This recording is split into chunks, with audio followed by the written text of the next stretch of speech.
one raindrop, with that one raindrop is contained all the knowledges of dunya and akhirat. If the man, his heart is open and he's studying that. Understand? Isn't it true? The rain coming from paradise. Whole of this universes contained in one. So, how are we going to reach to that station where we are going to see our Lord? How are we going to reach to that station where we are going to, everywhere we turn, we're going to see our Lord? How? When the man stops looking outside and he starts looking inside. When he stops looking outside for the Kaaba, for the Qibla, he starts looking inside. When he starts looking, what is my heart reflecting? Take those kids, put them over there. They can relax over there later. Quickly, take both of them. You stay there, Junaid. Outside, outside. Okay. Ibrahim, you be with them. You come back, Faisal. Ibrahim, go be with them. Good. Yeah, still young. It's okay.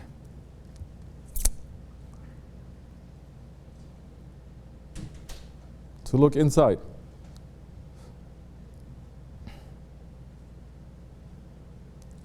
Not to look inside and say, yeah, Allah is inside. What is Allah to you?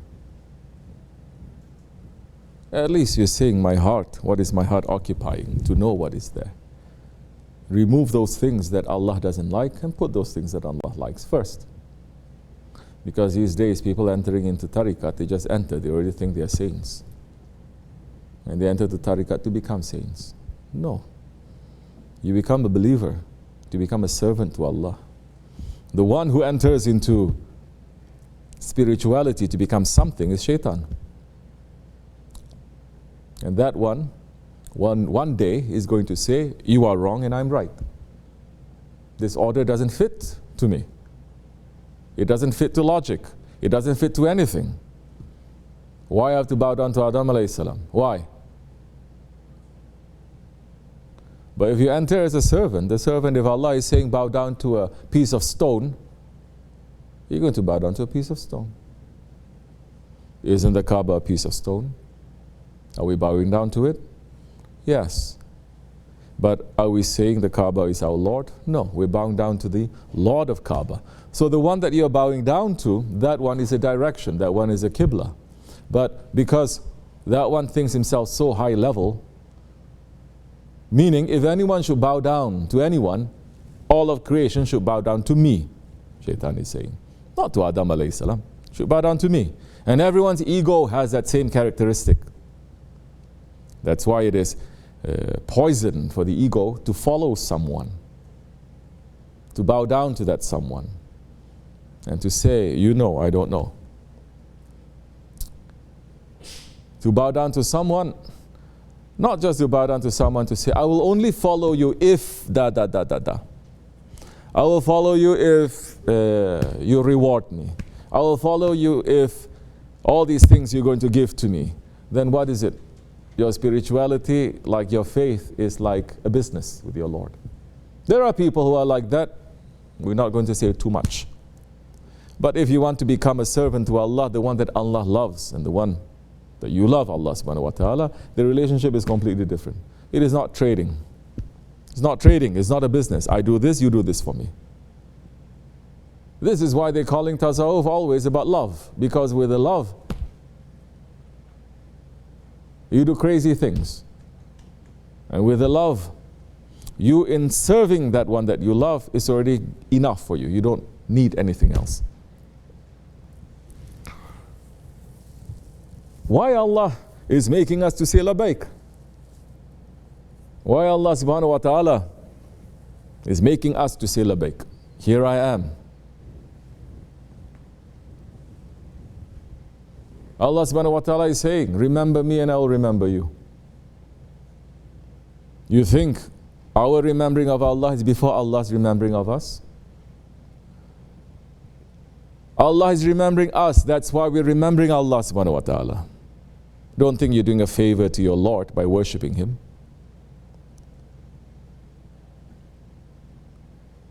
Allah wants us to open our ears to say labbaik, to hear labbaik.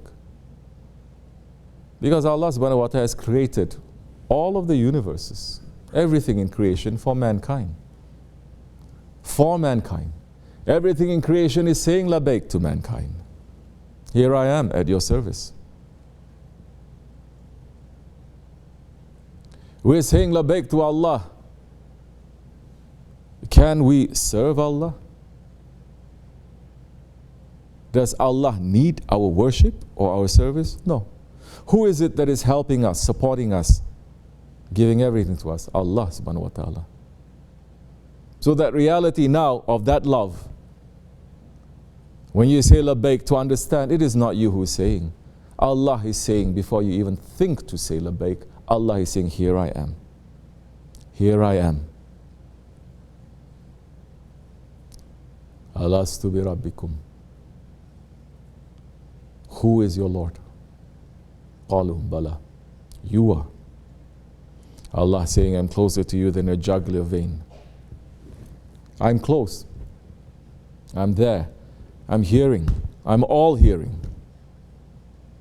When man forgets that Allah is there, all hearing, and Allah is the one that we ask and He gives.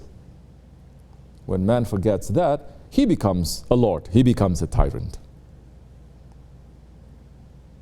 He falls into kufr.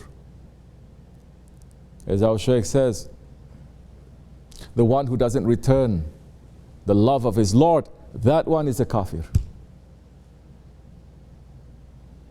So at least now, one time in your lifetime, to make it properly, not to go there for shopping or eating, but to say, I'm there as if I'm entering my grave and I'm calling out to my Lord, knowing that my Lord has been answering my call and saying labbaik to me. And since the day of promises, because when we say, you are my Lord, Allah is saying, here I am for you. Allah has not left us alone. And that time, that pilgrimage is going to be a pilgrimage. You enter into that ihram. You're supposed to be dead from this world, not to enter into that ihram and to go shopping. Then Islam, yes, the Muslims have become like the Jews and the Christians. A ritual, it's just a ritual. You're running between Safa and Marwa, and the way that they have done it is just like you're in the airport and you're running from one terminal to another terminal, yes? Correct? Don't think I don't understand logistics too. We understand logistics, of course. We have millions coming and everything, but put that aside. How are we going to now, you think they didn't know how to build it properly for 1300 years? Why they left it alone? So that at least we can taste a little bit of what it means. For Hazrati Hajar, with infant son, how much sacrifice she made, how much sacrifice Hazrati Ibrahim made for the sake of Allah, and all she asked is not to question her husband. All she asked is this Allah's command? And he says yes. He says, then I am submitting. And she ran from one hill to another with a newborn babe. No water, no food, no nothing. How are we going to feel that? We're not feeling it anymore. That's why you don't really get any feeling. And the places where you're supposed to get feeling, like the cave of Hira, the birthplace of the Prophet ﷺ, and other holy places, they seal it. Not making you to feel what it is to be running in the desert from one hill to another. 7 times. Asking Allah for help. So, how are we going to prepare ourselves for the Hajj? Like Jews and Christians, this is what it's become. As the Prophet ﷺ had said 1400 years ago in the Akhir Zaman, the people going to the Hajj in the Akhir Zaman, they will be going there for business. There will be the businessman going there for business. The beggars going there to make money. The people for vacation going to go there for vacation. Yeah. The scholars are going to go there just to show off, to see how many murids I have, you see. Then later they fight.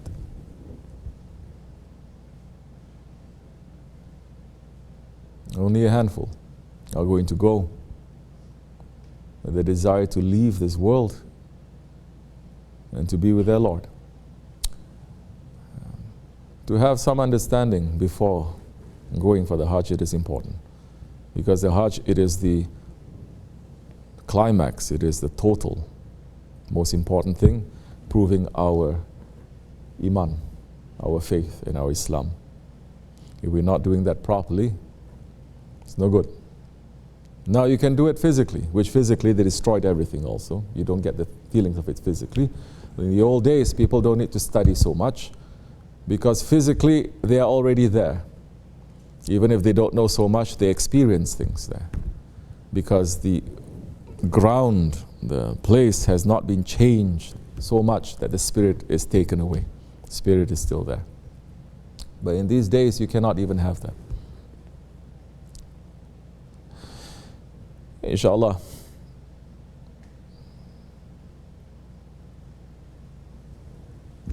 Good news for the strangers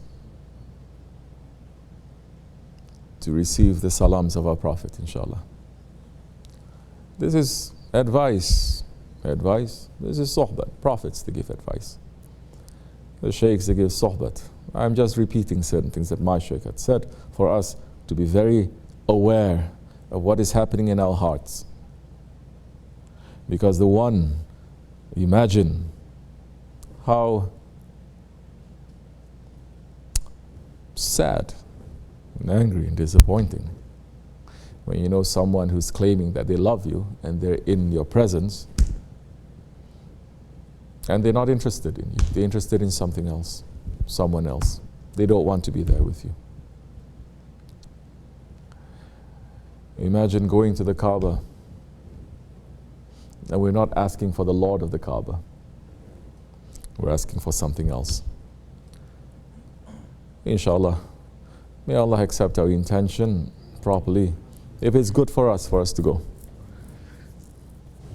And for us to be able to make a Hajj that is pleasing to Him. And to accept the Hajj of those ones who are sincere. And to make this world to be filled with adalat, with justice again, asking for the return of the Khilafat and the appearances of Hazrat Mahdi alayhi salam. Al-Fatiha.